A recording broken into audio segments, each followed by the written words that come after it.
La inspección física comienza cuando vemos al paciente, de modo que tenemos que identificar si tiene alguna cicatriz de una cirugía previa o alguna herida, alguna mácula, alguna pápula, y también podemos observar si tiene alguna deformidad, por ejemplo un pectum excavatum, o el cual pues el esternón está hundido, o un pectum carinatum, el cual también se puede llamar pecho de paloma.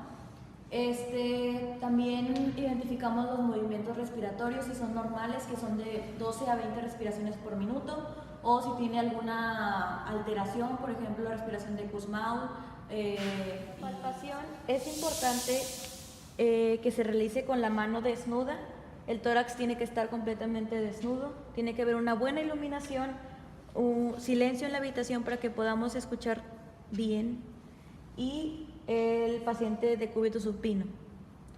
¿Qué es la palpación? Es un procedimiento en el cual se utiliza la presión de las yemas de los dedos para determinar la consistencia de los tejidos. También podemos identificar puntos dolorosos, el cual nos va a dar sospecha de alguna anomalía. Primero tenemos que identificar la escotadura yugular, y de ahí bajamos aproximadamente unos 5 centímetros identificando el ángulo de Luis, que ese nos va a dar referencia de la segunda costilla. Lateralmente movemos el dedo y es donde se encuentra la segunda costilla.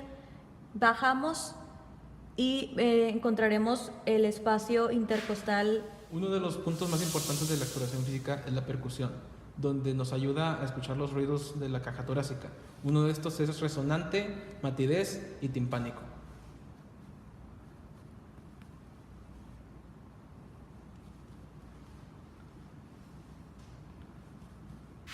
La auscultación. Para poder realizar la auscultación, primero que nada tenemos que localizar las costillas para poder encontrar los focos cardíacos. Por ejemplo, para el segundo foco cardíaco, bueno, primero nos colocamos el esteto. Para poder checar el foco cardíaco, el foco aórtico, primero tenemos que localizar la segunda costilla del lado derecho en la línea paraesternal, y ahí colocaríamos el sonido. Muy bien. Y después pasaríamos también al quinto espacio intercostal en línea paraesternal, pero ahora del lado izquierdo, y aquí encontraríamos el foco tricuspideo. Después localizaríamos el punto pulmonar, el foco pulmonar, que se encuentra en el segundo espacio intercostal del lado izquierdo en la línea paraesternal. Y por último encontraríamos el foco mitral en el quinto espacio intercostal, en la línea medio clavicular, en la línea. Después, como por último, para localizar el foco mitral, nos iríamos al quinto espacio intercostal, nos vamos a la línea medio clavicular, más o menos a la altura de la tetilla, y ahí le pedimos que inspire y expire. Muy bien, para localizar los puntos cardíacos, hay que recordar que la primera costilla se superpone con las clavículas, y por lo tanto empezaremos a contar a partir de la segunda costilla para poder localizar los puntos cardíacos.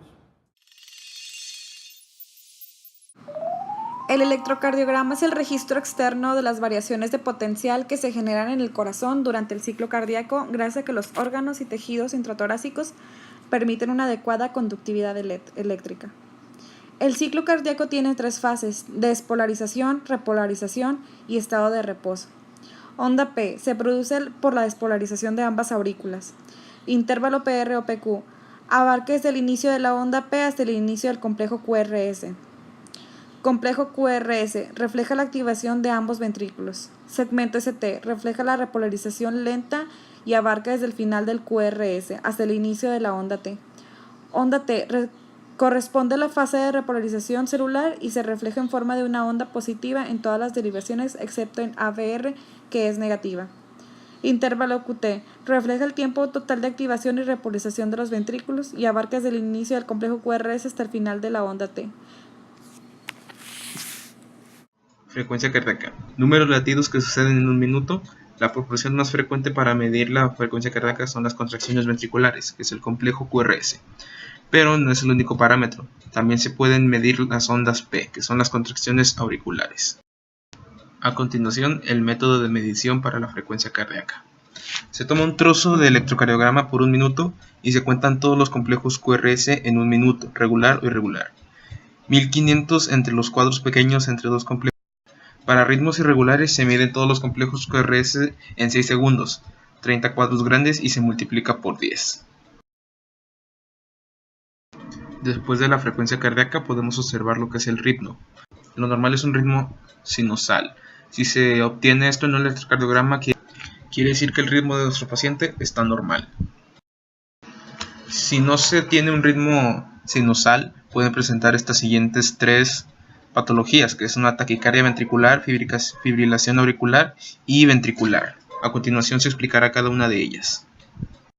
En la taquicardia ventricular se obtienen frecuencias cardíacas elevadas y su principal característica es complejo QRS estrecho. En la fibrilación auricular, en el electrocardiograma existe una actividad auricular desorganizada sin ondas P, que son sustituidas por una ondulación variable del segmento TQRS, ondas F. Por último, en la fibrilación ventricular, en el electrocardiograma se caracteriza por ondulaciones irregulares en forma y morfología, sin que se puedan distinguir complejos QRS. Por último, en el eje eléctrico, suma todos los vectores de despolarización en el corazón. Lo normal es que esté entre un grado de 30 y 110 grados.